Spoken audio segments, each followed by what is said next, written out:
বোলের মধ্যে ফাটিয়ে নিচ্ছি। আপনারা যতটা পরিমাণ করতে চাইবেন ঠিক ততটা ডিমই নিয়ে নেবেন। আমি এখানে 2টো ডিম ফাটিয়ে নিলাম। এর সাথে নিচ্ছি ডিম সেদ্ধ। দেখুন এখানে আমি একটা ডিম সেদ্ধ করে নিয়েছি। ডিমটাকে আমি গ্রেটারে গ্রেট করে দিয়ে দিচ্ছি। এই কাঁচা ডিমের মধ্যেই সেদ্ধ ডিমটা গ্রেটারে গ্রেট করে দিয়ে দেব। একদম ভালো করে কুড়ে নিয়ে ডিম সেদ্ধটা এর মধ্যে অ্যাড করে দেব।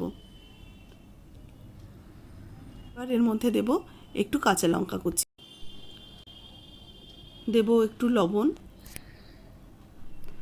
দিয়ে ভালো করে এগুলোকে মিশিয়ে নেব। ভালো করে ডিমের সাথে মানে কাঁচা ডিমের সাথে ডিম সেদ্ধটাকে ভালো করে মিশিয়ে নেব। কাঁচা লঙ্কা কুচি এখানে 1/2 চা চামচের মতো দিয়েছি, মানে এই 2টো কাঁচা লঙ্কা কুচিয়ে দিয়ে দিয়েছি। ফেটানো হয়ে গেছে। এদিকে একটা প্যান বসিয়ে দিয়েছি। প্যানের মধ্যে অল্প একটু তেল দিয়ে দিলাম। ভালো করে তেলটাকে সারা দিকে লাগিয়ে নিয়ে এবার ডিমের যে মিশ্রণটা তৈরি করে রেখেছি এটার থেকে আমি ছোট ছোট চামচে করে দিয়ে দিচ্ছি। একটু মোটা হবে, ঠিক হবে ডিমের অমলেটটা। এইভাবে আমি ভালো করে ছড়িয়ে দেব।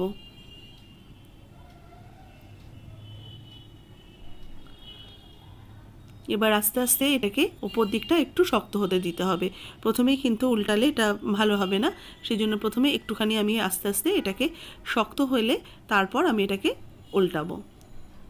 দেখুন উপর দিকটা যখন সারফেসটা বেশ একটু শক্ত শক্ত হয়ে গেছে, আবার এটাকে উল্টে দিচ্ছি। ঠিক যেভাবে ডিমের অমলেট করা হয় ঠিক সেইভাবে আমি উল্টে এটাকে ফোল্ড করে রোল করে নিচ্ছি।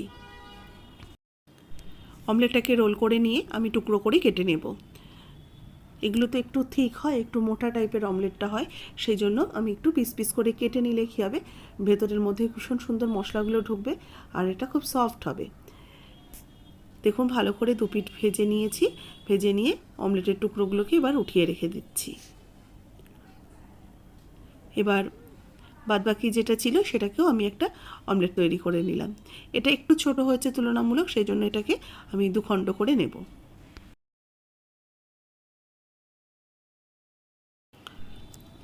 এই অমলেটগুলো হয়ে গেছে, এগুলোকে উঠিয়ে রেখে দিচ্ছি। এবার একটা মশলা করব। মিক্সিং জারের মধ্যে এই 2-3টে মতো কাজু নিয়ে নিলাম। কাজুটাকে প্রথমে একটু গুঁড়ো করে নেব। শুকনো গুঁড়ো করে নিলে কাজুটা খুব ভালো পেস্ট হয়ে যায়। এবার এর মধ্যে দিয়ে দিচ্ছি পেঁয়াজ, দেব কাঁচা লঙ্কা, রসুন আর টমেটো। খুব বেশি মশলার পরিমাণটা কম যাচ্ছে, খুব বেশি যাবে না। পেঁয়াজ দেওয়া হয়েছে এখানে মোটামুটি 1খানা পেঁয়াজ দেওয়া হচ্ছে মিডিয়াম সাইজের। এবার এগুলোকে পেস্ট করে নিয়েছি। এবার কড়াইতে আমি দিয়ে দিচ্ছি তেল। তেল গরম হয়ে গেলে ফোড়নে দিয়ে দেবো একটা তেজপাতা, একটু এলাচ আর দারচিনি, আর এর সাথে দেব একটু গোটা জিরে। এবার ফোড়নটাকে কয়েক সেকেন্ড একটু ভাজা ভাজা করে নেব। 2-1 মিনিট ভালো করে ফোড়নটাকে একটু ভাজা ভাজা করে নিয়ে বেটে রাখা মশলার পেস্টটা এর মধ্যে অ্যাড করে দিচ্ছি। মশলাটা দিয়ে মশলাটাকে কষিয়ে নেব। যেহেতু এর মধ্যে কাজু রয়েছে তলার থেকে ধরে যেতে পারে, সেই জন্য আস্তে আস্তে এটাকে একটু অনবরত নাড়াচাড়া করতে হবে। আর গ্যাসের আঁচটাকে একটুখানি আমি কমিয়ে রেখেছি।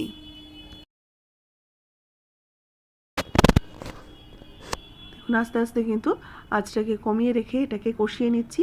যতক্ষণ না এটা বেশ একটু শুকনো হয়ে আসছে, মানে যে জলটা কমে আসছে, ততক্ষণ একটু কষিয়ে নেব। মিনিট 2-3 সময় ধরে আস্তে আস্তে এগুলোকে কষিয়ে নেওয়া হয়েছে। এবার কিছু রেগুলার যে গুঁড়ো মশলা যায় সেগুলো অ্যাড করব।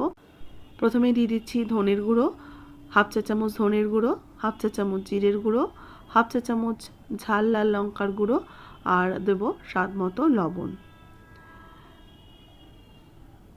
আর এর মধ্যে দিচ্ছি একটু মিট মশলা। মিট মশলা যে কোনো কোম্পানির মিট মশলা বাজারে যেগুলো পাওয়া যায় সেই মিট মশলাই আমি 1/2 চা চামচ অ্যাড করলাম। দিয়ে ভালো করে এগুলোকে কষিয়ে নিচ্ছি।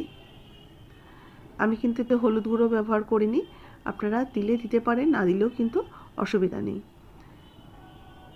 এবার ভালো করে মশলাগুলোকে কষিয়ে নেব। যতক্ষণ না বেশ একটু তেল ছেড়ে আসছে ততক্ষণ ভালো করে কষিয়ে নিয়ে এর মধ্যে অল্প একটু জল অ্যাড করে দিয়েছি। জলটা দিয়ে আবারও মিনিট 2 একটু কষিয়ে নিচ্ছি। দেখুন আস্তে আস্তে মশলার থেকে কিন্তু খুব সুন্দরভাবে তেল ছাড়তে শুরু করে দিয়েছে। এবার এর মধ্যে আমি ঝোলের জন্য জল অ্যাড করে দিচ্ছি।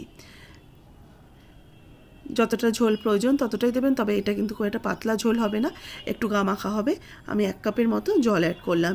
এবার এই ডিমের টুকরোগুলো আমি এর মধ্যে দিয়ে দেব। ডিমের এই অমলেটের টুকরোগুলো দিয়ে একটু হালকা হাতে এগুলোকে মিশিয়ে নিচ্ছি। এবার আস্তে আস্তে এগুলোকে একটু সেদ্ধ হতে দেব, যাতে এটার মধ্যে সুন্দরভাবে মশলা ফ্লেভারটা চলে আসে। এবার কয়েকটা কাঁচা লঙ্কা ওপর থেকে ছড়িয়ে দিলাম। হালকা হাতে এগুলোকে একটু ফুটিয়ে নিয়ে নাড়াচাড়া করে নেব। এবার এটাকে নামিয়ে সার্ভ করে নিচ্ছি। তৈরি হয়ে গেছে ডিমের অমলেট কারি। একটু অন্যরকম স্বাদের। অবশ্যই রেসিপিটা ট্রাই করবেন, ভালো লাগলে লাইক শেয়ার করবেন। যারা আমার রেসিপি নতুন দেখছেন অনুরোধ করছি চ্যানেলটাকে সাবস্ক্রাইব করে নেবেন। যারা ফেসবুক পেজ থেকে দেখছেন পেজটাকে ফলো করুন, রেসিপিটাতে একটা লাইক দিয়ে দিন। কেমন লাগলো আজকের রেসিপি সেটা অবশ্যই কমেন্টস মাধ্যমে আমাকে জানাতে ভুলবেন না। আর এটা কিন্তু যেমন রুটি ভাত দইয়ের সাথেই ভালো লাগবে। আবার আপনারা এখন তো শীতের দিন একটু ভেজ পোলাও, ফ্রাইড রাইস এইসবের সাথেও কিন্তু খুব ভালো লাগবে। একদম অন্যরকম ডিফারেন্ট টেস্টের একটা ডিমের রেসিপি আপনাদের সাথে শেয়ার করলাম।